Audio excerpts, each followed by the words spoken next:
frené el anuncio de grabación. Digo, a través de la publicidad o de la pauta oficial, y también uno de los mayores financiadores indirectos a través de ayudas, de condonación y canje de deudas previsionales, por ejemplo, fiscales o prórroga de licencias, entre otros mecanismos. Todos los medios que fueron analizados en esta gran muestra exhiben un alto grado de concentración de la propiedad y también, por supuesto, de concentración de audiencias, ¿sí? Ahora vamos a ver algunos medios en particular.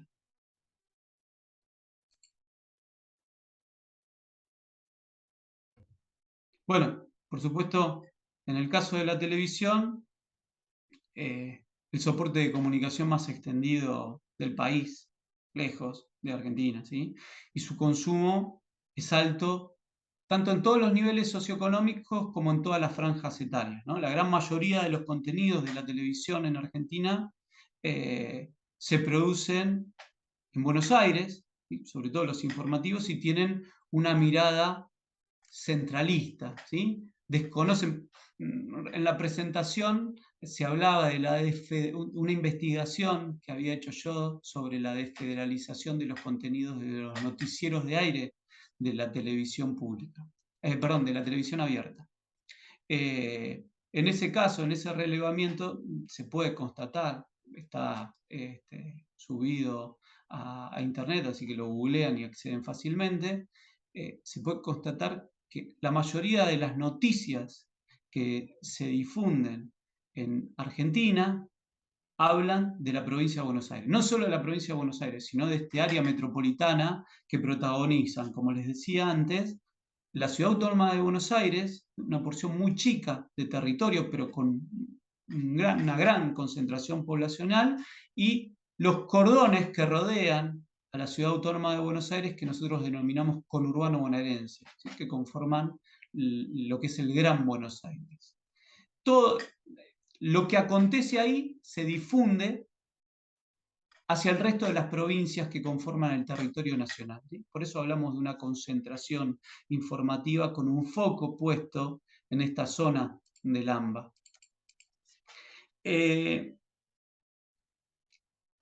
Otro dato interesante como para compartirles es que muchos de los contenidos que se repiten a miles de kilómetros desde la capital salen de los estudios de Canal 13, ¿sí? Que es el grupo Clarín, ¿sí? El principal grupo económico y sobre todo un monopolio mediático que tiene gran participación política acá en Argentina. El otro es Telefe, a través del grupo Viacom, ¿no? Para que tengan una referencia, Clarín cuenta con 8 señales en todo el territorio argentino, si tomamos las que son propias y también las que están gestionadas, ¿no? Después tiene, por supuesto, canales afiliados, que son repetidoras. En el caso de Telefe, Viacom también tiene 8 señales, varias repetidoras, ¿sí? en diferentes provincias. Vamos a ver otro medio acá, en este paréntesis que les abrí, que habla de la radio, ¿sí? Que es el medio masivo después de la televisión, según este relevamiento. No obstante, la radio es uno de los medios que más perdió en audiencia respecto de la última medición. Para que ustedes tengan idea, en un lustro, o sea, en 5 años, perdió un 17% de la audiencia, que es muchísimo, ¿sí? Es muchísimo. Así todo, la radio sigue ocupando el segundo lugar en estos consumos culturales. Los medios digitales, los medios online en Argentina, nuestro país tiene, según este relevamiento, uno de los niveles de acceso a Internet más altos de la región, con cerca de 45 millones de habitantes, ahora se actualizó el dato, ¿no? Cuenta con aproximadamente 12 millones de hogares con internet fija, ¿sí? Y para que tengan una idea, 60 millones de dispositivos con conexión a internet. Ahí van a ver que dice 8,35 millones de hogares. Yo lo que hice fue buscar una actualización porque justamente la medición está atrasada, 2017, y requería acomodar un nuevo lustro, ¿sí? Así que el dato que conseguí actualizar nos lleva a los 12 millones. Según este relevamiento, el 93% de la población utiliza Internet y un 76% redes sociales. Esto se mantiene. Y, por supuesto, como pasa en todos los países, digo porque hay también relevamientos a nivel latinoamericano y acá hay una constante, esta penetración lo que logró es una transformación en los hábitos de consumo y de información, ¿no? Piensen que la población de diario que lee Internet pasó del 25% en 2013 al 30% en 2017, y en 2022, post pandemia, estamos cerca del 40%, ¿sí? Donde hubo un retroceso muy claro del papel. También, hablando de papel, tenemos que recaer inevitablemente en los diarios impresos, ¿sí? Yo ya confieso, por una cuestión de conducta de usuario, sigo dándome el gusto de entrar a un café y leer un diario impreso. Sobre todo los fines de semana, si puedo hacerme de 3 o 4 diarios, es como un placer que sigo manteniendo, ¿no? De una mirada clásica. Quienes trabajamos en prensa escrita durante muchos años y consumíamos y producíamos medios impresos, generalmente tenemos esa añoranza, ¿no? En este caso, entre los 10 principales diarios del país relevados en esta investigación, 3 de los 10, 3 pertenecen al grupo Clarín, pero acá hay un dato importante para destacar. Por un lado está el propio diario Clarín, después está La Voz del Interior y después encontramos Los Andes de Mendoza. Estamos hablando de una cobertura en 3 áreas, como les decía, provincia de Buenos Aires, Ciudad Autónoma de Buenos Aires. Acá se suman la provincia de Córdoba, de las más pobladas en el país, después de esta zona del AMBA, y la provincia de Mendoza, que podría ubicarse tranquilamente en la tercera posición en cantidad de habitantes. O sea, tiene una influencia en zonas extremadamente pobladas, ¿no?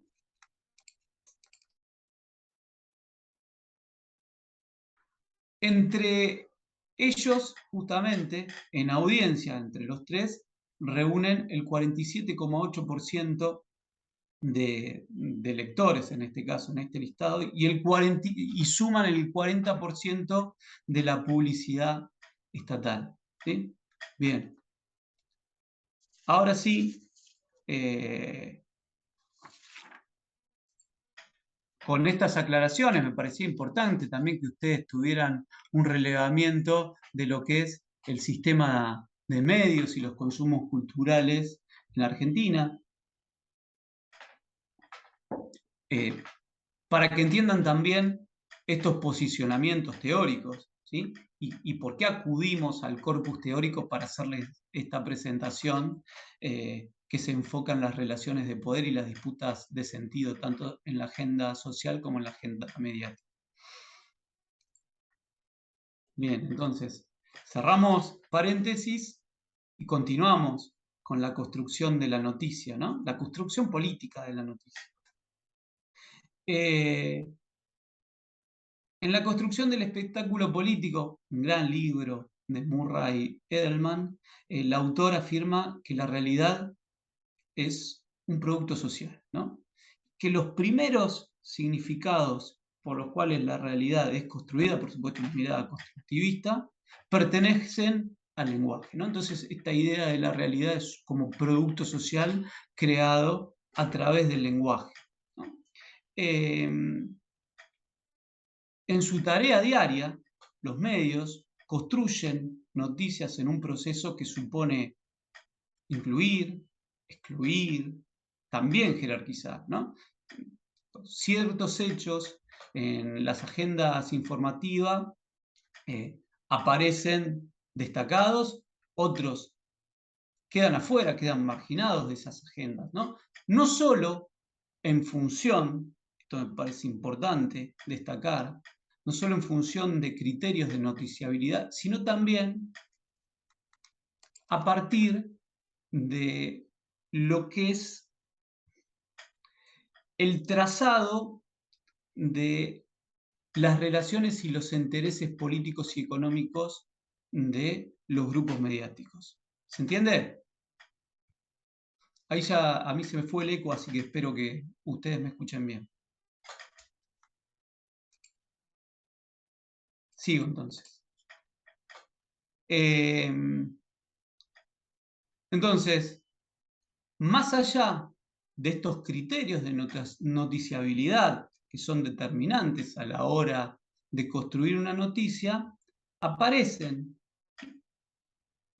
otros objetivos que tienen que ver con estrategias orientadas al logro de metas político y económicas particulares, ¿no? Frente a esa circunstancia, la información se convierte en una mercancía y el periodismo, la libertad de expresión y el derecho a la información retroceden. ¿Sí? Y no quiero plantar, lo voy a aclarar, no quiero plantar una visión apocalíptica desde este lugar de lo que son los medios, sino básicamente que entiendo que desde nuestro lugar de comunidades académicas, de nuestro lugar de formadores de futuras y futuros profesionales, tenemos que empezar a trabajar en el pensamiento crítico y también la creatividad de quienes estudian en nuestras unidades académicas para mejorar el subsistema de medios y para fortalecer nuestras democracias. Entonces, les decía,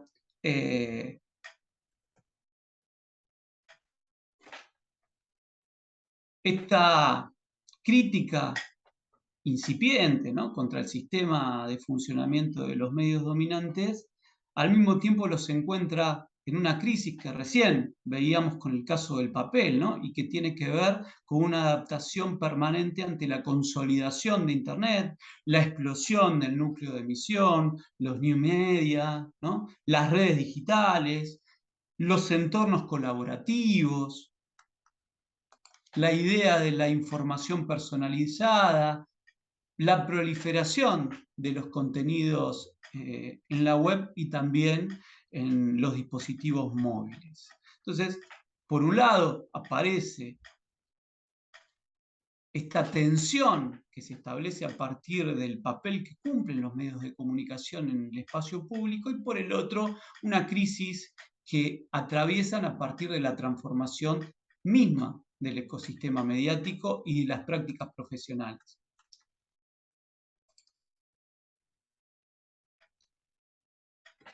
En este caso, un autor muy leído también, clásico, Denis McQuaid, nos dice que los medios no son los únicos agentes de socialización, ¿no? Pero sí me parece interesante este planteo que desempeñan un papel significativo en el modelado de saberes de las audiencias, ¿no? Poseen una tarea que es fundamental, que tiene que ver con la producción, la reproducción y la distribución de conocimientos, porque estos justamente nos permiten dar sentido al mundo, ¿no? Esta idea nuevamente del sentido común, ¿no?, de las disputas de sentido para imponer un sentido común. ¿Sí? Y conforman justamente los medios de comunicación por nuestras prácticas, por nuestros hábitos y por nuestros consumos, la percepción que tenemos de ese mundo, ¿no? Todo eso se suma a los conocimientos anteriores que nosotros tenemos, ¿no? Y acá me voy a ver, fíjense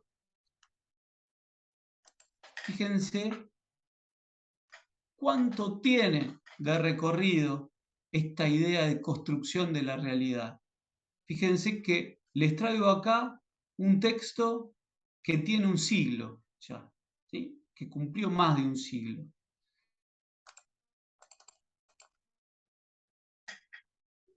Que es un gran texto de Walter Lippmann, ¿no? Uno de los pioneros. Lippmann intentó explicar el papel de los nacientes medios de comunicación en los inicios del siglo XX, ¿no? Esta idea de comunicación de masas que crecía en 1920, y a partir de ahí sostuvo que nosotros adquirimos, nosotros como ciudadanas, como ciudadanos, adquirimos un conocimiento que es indirecto del mundo que nos rodea a partir de los relatos de los medios de comunicación que nos permiten elaborar nuestros mapas del mundo, ¿sí? Justamente esos mapas nos permiten a nosotros manejarnos en este contexto, ¿sí? El problema que advirtió, y acá está también lo interesante, el problema que advierte Lippmann es que las personas muchas veces confunden algo que él denomina pseudoambiente, y que es el ambiente creado por los medios de comunicación, con el ambiente real. ¿Sí? Confunden un pseudoambiente con un ambiente real, y que los mapas mentales que cada uno forma influyen en el comportamiento de las personas a partir de lo que nos llega a nosotros del pseudoambiente, y que estas acciones tienen consecuencias en el verdadero ambiente donde se lleva a cabo la acción, ¿no? Entonces, fíjense que aparecen dos conceptos muy fuertes. Un pseudoambiente, ¿sí?, creado por los medios de comunicación, que incide en nuestro pensamiento y en nuestro comportamiento en el mundo real, ¿sí? Y que implica justamente un impacto en nuestra acción y en nuestra relación. Y por supuesto, en nuestros posicionamientos.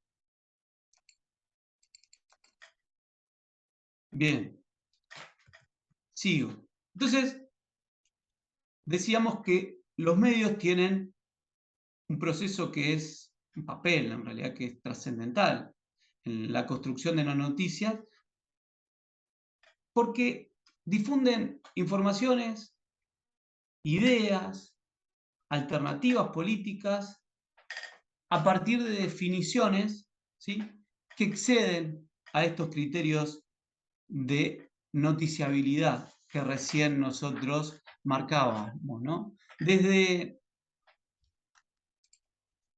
Perdón, me pasé, ahí, ¿no? Desde ese lugar inciden en la deliberación democrática, ¿sí? De ese modo, ¿sí?, a partir de estas acciones, hacen circular ciertos temas destinados a influir en el debate público. Por eso hablábamos también de agenda mediática y agenda social, ¿sí? Su peso en el establecimiento de esta agenda pública se produce a partir de la relevancia que estos medios le otorgan a determinados asuntos tratados, a los atributos que les otorgan a esos asuntos, ¿sí?, los atributos y la duración, por ejemplo, que le dan a esos asuntos, que conforman, digo, acontecimientos, objetos y también sujetos que adquieren cobertura mediática, ¿no? Entonces, de este lugar se permite conocer esa realidad que se encuentra afuera de nuestro entorno inmediato, ¿no? Así, los medios de comunicación facilitan acceder a temas que son remotos y específicos, y que en muchos casos están fuera de nuestro campo de experiencia, ¿no? Por eso hablamos de esta idea de pseudoambiente que requiere de una realidad mediatizada, ¿no? La realidad que nosotros percibimos viene premoldeada. De eso se trata.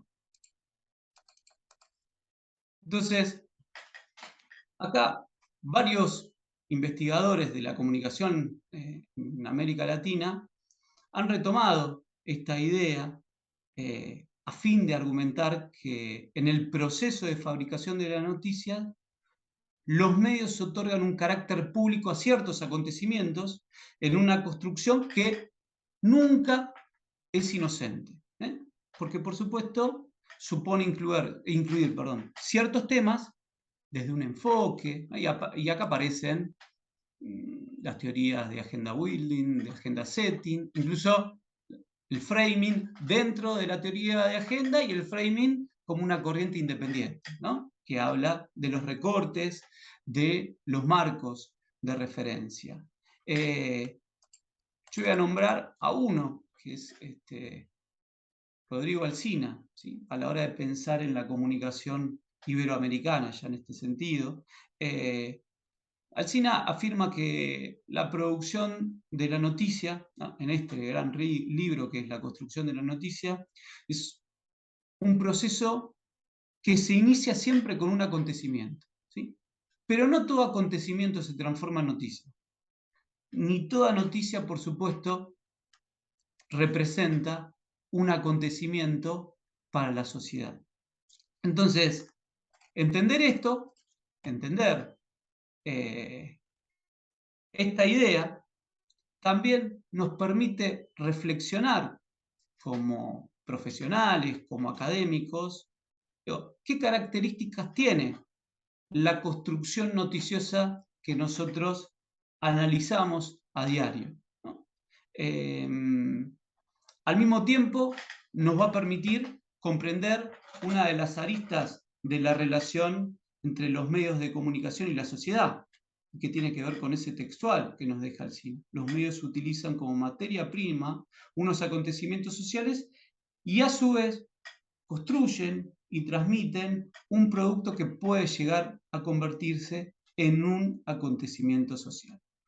Y acá lo voy a pegar a otro autor, en este caso un docente investigador uruguayo ya fallecido, ¿no?, Héctor Borrat. Borrat sostiene que cada medio directamente fabrica una actualidad periodística que le es propia, que le es característica, autónoma y que es irrepetible porque supone un proceso de producción en función de decisiones, de acciones, recursos y señas de identidad propias de lo que es cada organización informativa, ¿no? Y acá empezamos a pensar qué pasa con los medios como actores políticos, porque para muchos hay un corpus teórico que se está conformando en torno a esta idea de los medios como actores políticos. Si bien existen varias investigaciones, ¿sí?, sobre la función informativa de los medios, no abundan, sinceramente, los trabajos empíricos que hayan estudiado los medios como actores relevantes dentro de lo que es el sistema político, ¿no?, como actores capaces de influir no solo sobre las audiencias y la agenda pública, sino también sobre la agenda política. A ver, más allá del rol activo en la formación de la opinión pública y en el desarrollo del proceso político, yo insisto en esta idea que tenemos que empezar a pensar para conformar un corpus teórico que todavía está adelgazado. Los medios son actores políticos con intereses genuinos, ¿no? Persiguen la repercusión de las opiniones que se generan en la audiencia y sobre todo en el sistema político y buscan influir en estas agendas y en las actitudes de la ciudadanía. Esto quiere decir que no son solo mediadores entre lo que es la sociedad civil y el Estado, en esta idea que veíamos antes con el hábitat del poder de Aragón, ¿no? Sino que construyen representaciones del poder y también representaciones de la sociedad en cuyo espacio ellos, ¿sí?, en ese espacio intervienen. Y acá, siguiendo a Borrat, Borra lo distingue a los medios como actores del sistema político, fíjense, cuando se involucran en los conflictos del sistema político en 3 niveles de actuación. Un nivel extra, que ahí dice el periódico, yo diría directamente el medio, porque no es alusivo a los periódicos, ¿no?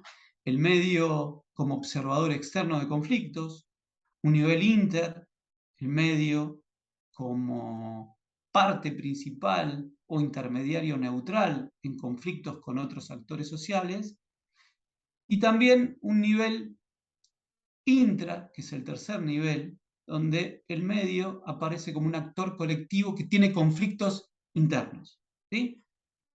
En estos 3 niveles, ¿sí?, que ustedes ven ahí, que se describen ahí, el medio asume distintos papeles.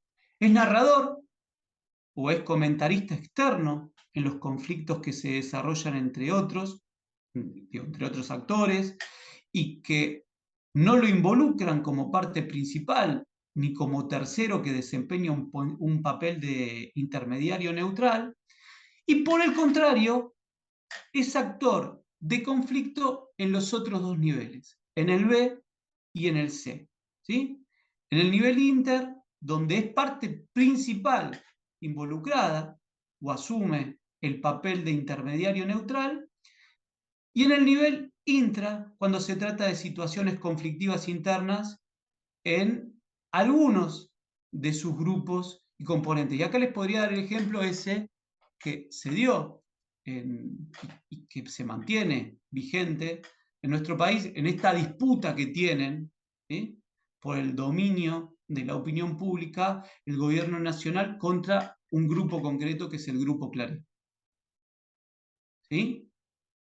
¿Recuerdan esa imagen del jefe de gabinete, por ejemplo, rompiendo una tapa de Clarín, y al mismo tiempo la del diario, ¿sí?, hablando denunciando al gobierno de quedarse con los medios de comunicación? ¿Sí? Eso se dio en el marco de una disputa por la Ley de Servicio de Comunicación Audiovisual, que afectaba considerablemente los intereses, como vimos recién en ese mapa de consumos y prácticas culturales, sobre todo el mapa de medios de Argentina, afectaba considerablemente al principal grupo. Sigo, ¿sí? Ya quédense tranquilos y tranquilas que empezamos a recorrer el desenlace.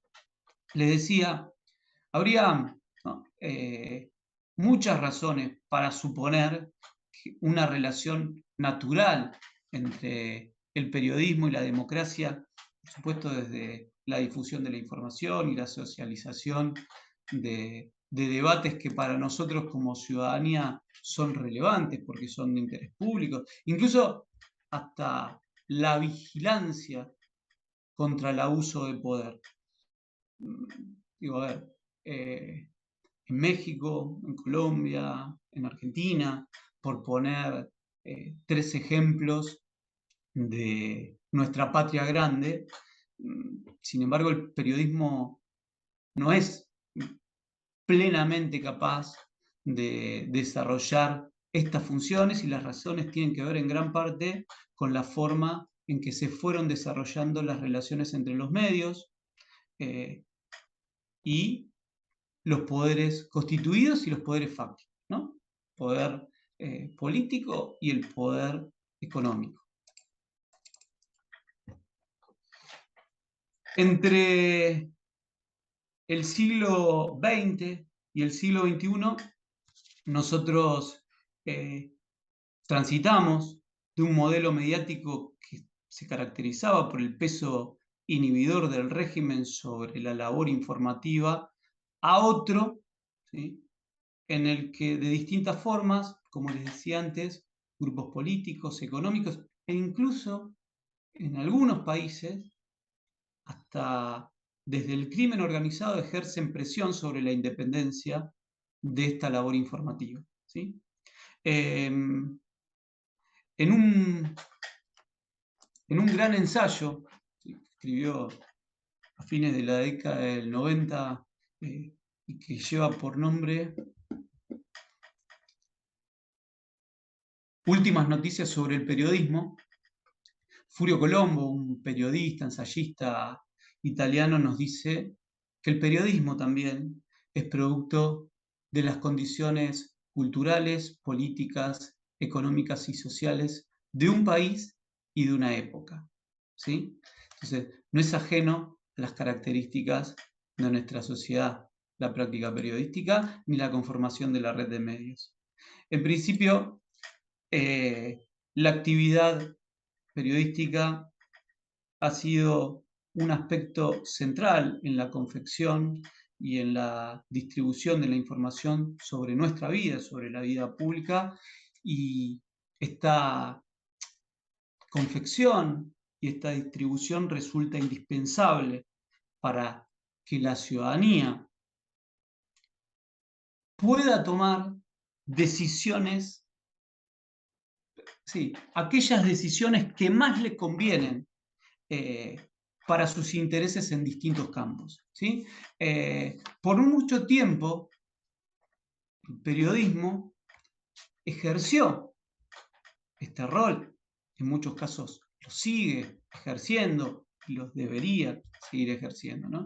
Una condición necesaria para poder llevar a cabo una ciudadanía responsable, ¿sí? Y para consolidar nuestras democracias, ¿sí? Democracias justamente que en el caso de muchos países de nuestra región, de América Latina, se caracterizan por estar consolidadas en el tiempo. En el caso de Argentina, este año se cumplen 4 décadas, 40 años desde el retorno a la democracia después de la última dictadura militar, ¿sí? Que implicó desapariciones, asesinatos, ¿sí? Silenciamientos, censuras. Entonces, estas democracias que se consolidan formalmente con los años, al mismo tiempo adolecen de una característica que es una desigualdad creciente, ¿no? Y acá también aparece un rol muy importante del sistema de medios de comunicación. Entonces, creo importante, por supuesto, destacar, hay que subrayarlo, que medios y periodismo son lo mismo, hoy menos que nunca, aunque por mucho tiempo los medios y el periodismo mantuvieron una relación simbiótica. Y esta idea nos sirve de disparador para pensar en el ejercicio de nuestra profesión, ¿no? También del periodismo. En este caso, muchos autores coinciden en señalar que en el escenario actual, que está caracterizado por la proliferación de canales, por esta idea, o este concepto que nos aportó Castells hace muchos años, que tiene que ver con la autocomunicación de masas, no solo la verdad se adelgazó, sino que también la agenda pública y las temáticas se adelgazaron, ¿no? Cambiaron las condiciones culturales, cambiaron las condiciones sociales, cambiaron las condiciones políticas y tecnológicas, y sin embargo, los medios y el ejercicio del periodismo, en muchos casos, de eso, realizado por esos medios, pretenden no cambiar, ¿no? Siguen erigiéndose como la voz de la verdad, ¿no? El sentido común dado del que hablábamos, los defensores de la libertad de información y los representantes de las vocerías ciudadanas. Y estoy hablando de los conglomerados mediáticos concentrados, ¿no? Los grandes monopolios mediáticos que son los que se imponen. No estoy hablando de la comunicación alternativa, la comunicación para la incidencia. Es indiscutible que en este contexto la calidad periodística, la baja calidad periodística debilita nuestras democracias. Y acá, el año pasado lo tuvimos en nuestra universidad, en la Facultad de Ciencias Sociales, en el marco del Congreso de la Red de Carreras de Comunicación y Periodismo de todo nuestro país, donde Lomas de Zamora fue sede. El colega colombiano Omar Rincón sostiene, y coincido, que en todo este contexto, ¿sí?, que recién les venía narrando, el periodismo, valga la redundancia, abandonó la narración, ¿sí? La dejó por la mera información, ¿eh? Primero, por la televisión, después por internet y por las redes, lo que se generó es una fragmentación y espectacularización que afectaron, ¿sí?, de forma inevitable las narrativas, algo que caracterizaba a nuestro periodismo, contar historias. Esta fragmentación por lo menos puso en crisis a grandes medios en lo que es su expertise, el hecho de contar historias. Este texto lo pueden buscar en internet, este concepto de Rincón, de Omar Rincón. El texto se llama El periodista como DJ del medio, ¿no? Entonces, yo creo, ya para ir cerrando, que nosotros, como parte de comunidades académicas que integramos el sistema universitario con las diferencias que tiene el sistema universitario latinoamericano, pero sí tenemos coincidencias respecto de la responsabilidad de fomentar el pensamiento crítico, la curiosidad, la creatividad también, ¿no? De desnaturalizar, de problematizar y también de construir. Incluso lo presentado desde el sentido común, ¿no? Como veíamos antes, como verdad dada. Quizá la única verdad, la verdad, perdón, no sea la realidad, pero la realidad sigue siendo la verdad más poderosa. Esto es una idea que a mí me gusta seguir difundiendo y al mismo tiempo explorando, ¿no? Y sobre esta afirmación creo que gran parte del desafío profesional de estudiantes, de graduadas y graduados, consiste en recuperar un tipo de narrativa y de un registro de problemáticas ligadas al territorio donde desarrollamos cada uno nuestras carreras y nuestras profesiones, ¿no? Las dificultades de generar sentido desde la profesión periodística están directamente relacionadas con algo que yo les planteaba antes, que tiene que ver con la estrechez de la agenda pública y de la agenda mediática, mejor dicho, que impone a la agenda pública, ¿no? Y sobre todo de las temáticas que los componen. En este contexto, a pesar de la proliferación de medios, a pesar de lo que significa la multiplicación de contenidos que imponen las redes sociales, los temas son siempre los mismos, ¿sí? Entonces creo que el territorio, por ejemplo, el registro de lo cotidiano, también la visibilización de nuestra gente de a pie, permite generar un contrasentido, ¿sí? O disputar sentido. Por supuesto, provocando una sana tensión entre lo que es la concepción que pregona la comunicación como algo que debe medirse en virtud del entretenimiento o del negocio, y aquellos que consideramos al ejercicio del periodismo y a la información como un servicio y también como un derecho, ¿no? Y después, otro segundo elemento que considero vital en esta disputa por el sentido es fortalecer todos los trayectos académicos con contenidos que excedan lo técnico profesional y que se extiendan a lo que es el interés general, la cultura general. Creo que a medida que que nuestras carreras de periodismo y comunicación acrecientan la necesidad de revisar las estrategias de vinculación con el nuevo ecosistema mediático, corremos el riesgo de perder de vista elementos contextuales vinculados a la formación teórica, que son igualmente importantes, ¿no? Porque son la base para abordar una eficiente disputa en la construcción de temáticas vinculadas al interés general. Por ejemplo, yo estoy convencido que un periodista formado o un estudiante de periodismo que se forma en Lomas de Zamora, una periodista que se forma en la Universidad de Guadalajara, si se forma en arte, en economía, en política, si tiene una fuerte información sobre historia, ¿sí?, en deportes, en religión, en filosofía, en antropología, inexorablemente va a ser una mejor o un mejor periodista. ¿Sí? Entonces tenemos la responsabilidad de reforzar también la prédica por un tipo de formación desde nuestro lugar en la que la curiosidad vuelva a ocupar el centro de la escena, ¿no?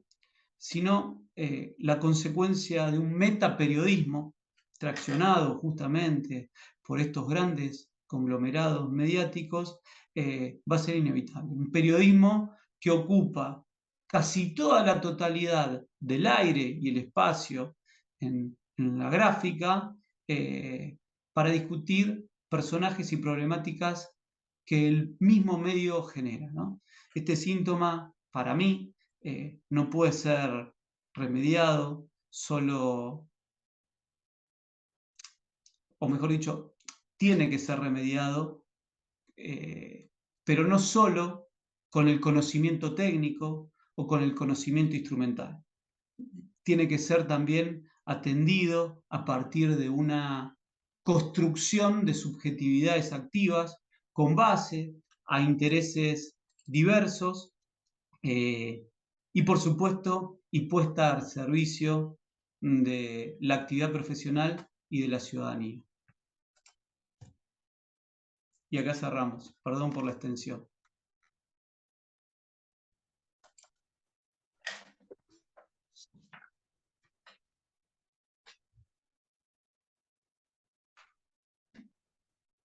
Muchas gracias al periodista y académico Gustavo Naón. Tenemos espacio para un par de preguntas. No sé si aquí alguien en la sala de prensa quiera preguntar algo o si alguien de los estudiantes o profesores que están en la sala de multimedia quisieran venir aquí a preguntar. Aquí está el micrófono en el que Gustavo nos puede escuchar. No sé si aquí alguien quisiera preguntar algo.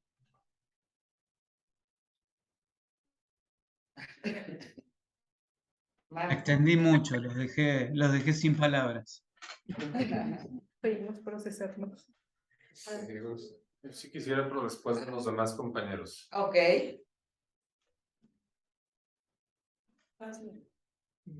Tengo mis ideas aquí, pero están revueltas. Okay. Si quieres, maestro Noé. Ok.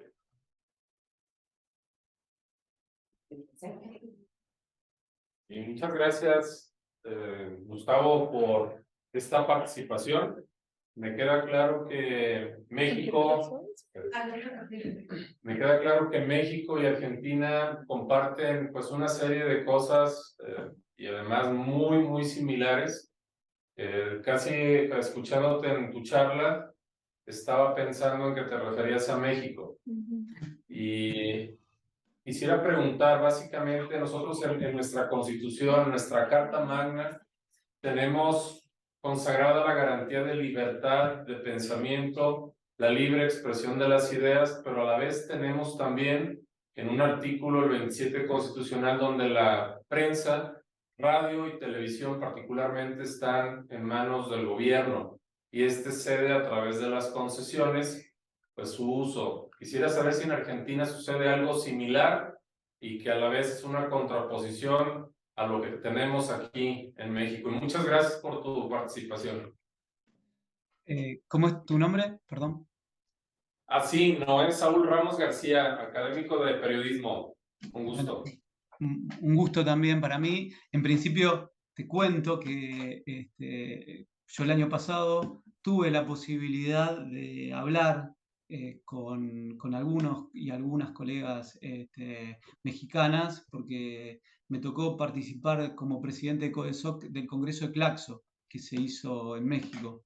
Y pudimos compartir estas experiencias y, por supuesto, sí, la realidad es bastante similar respecto a los conflictos y el sistema de medios, y también es similar la normativa, ¿sí? El sistema de concesiones que se otorga.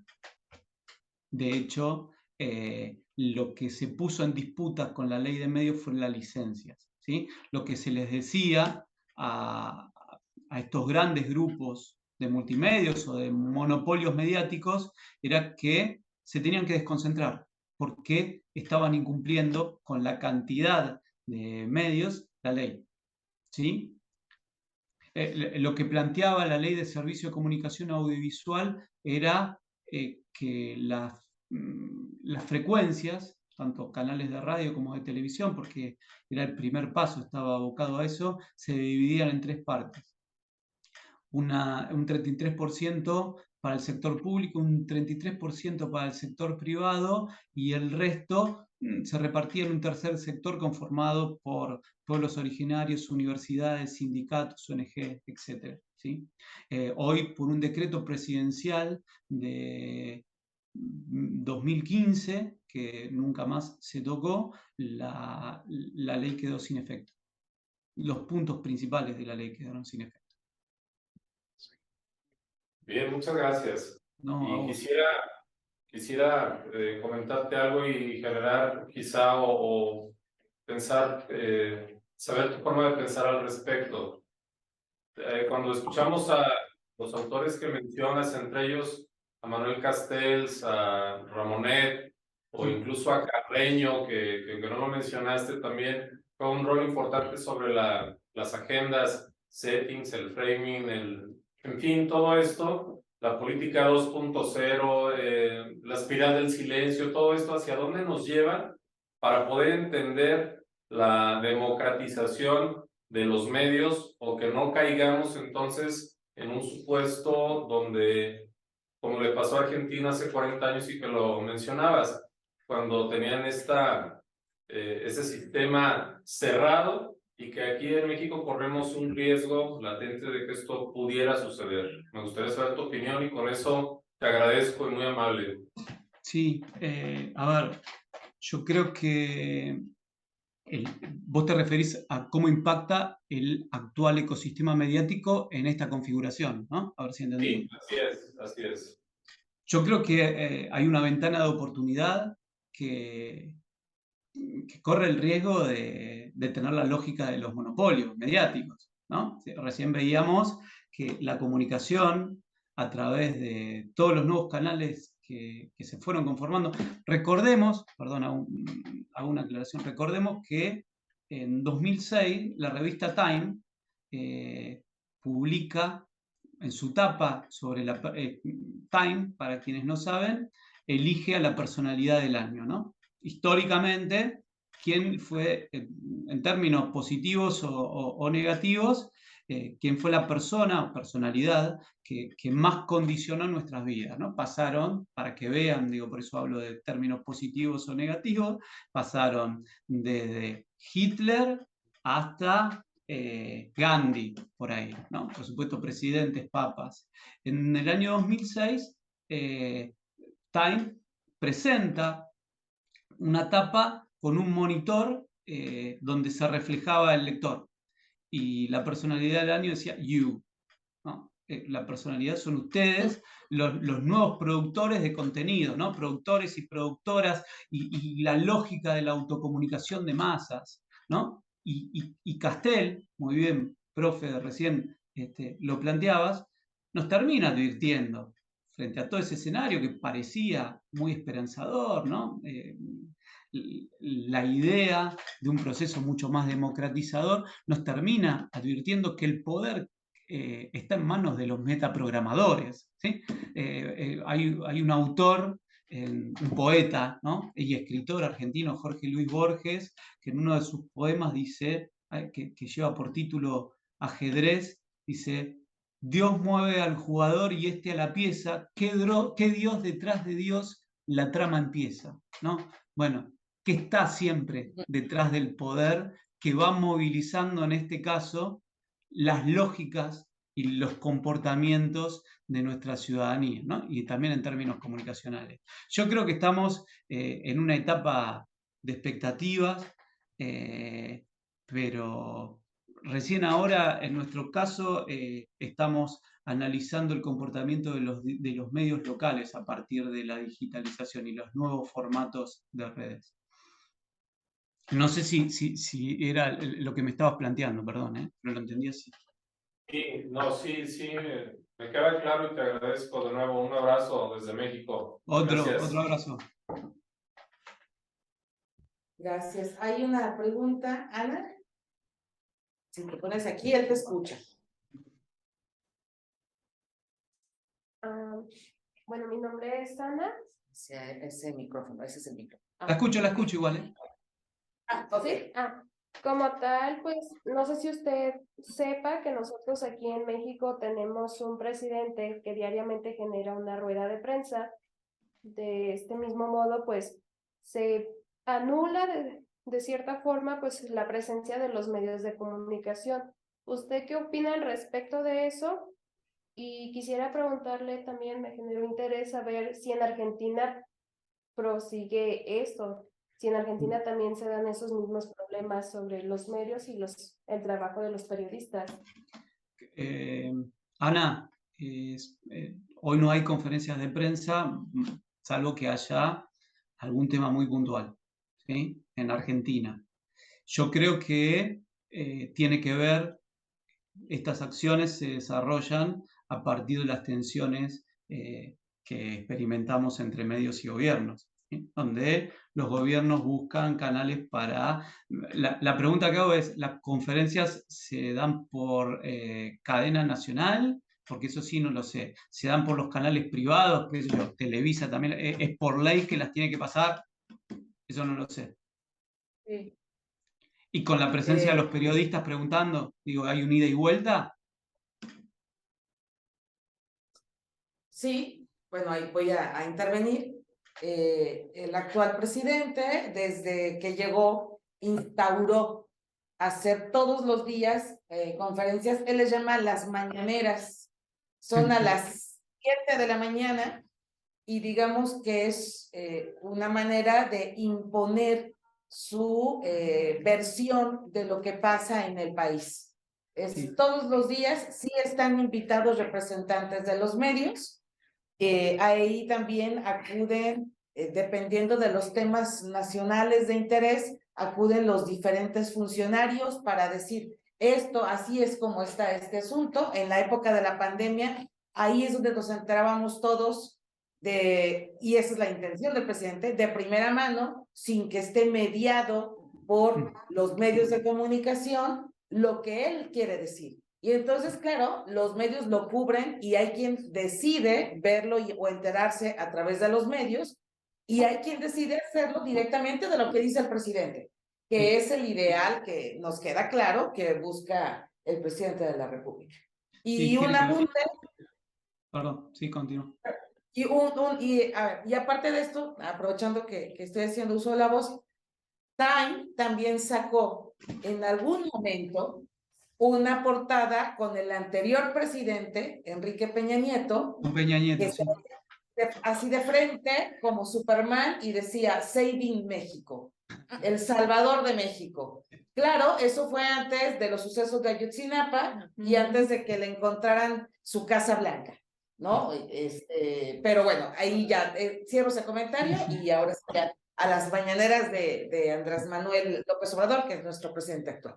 Sí, a ver, creo que tiene que ver con toda esta lógica que vinimos planteando en la presentación, las relaciones que se dan, digo, la inexorable vinculación que hay entre la comunicación y el poder, el acceso a los medios de comunicación y con la menor cantidad de intermediaciones posibles, que evidentemente busca el subsistema mediático y es un denominador común que se da cada vez en más gobiernos que al mismo tiempo encuentran en los grupos mediáticos actores de poder a los que deciden enfrentarse. Muchas veces, en muchos países de nuestra América Latina, la oposición más fuerte está dada por estos conglomerados mediáticos. Digo, tiene que ver con estrategias.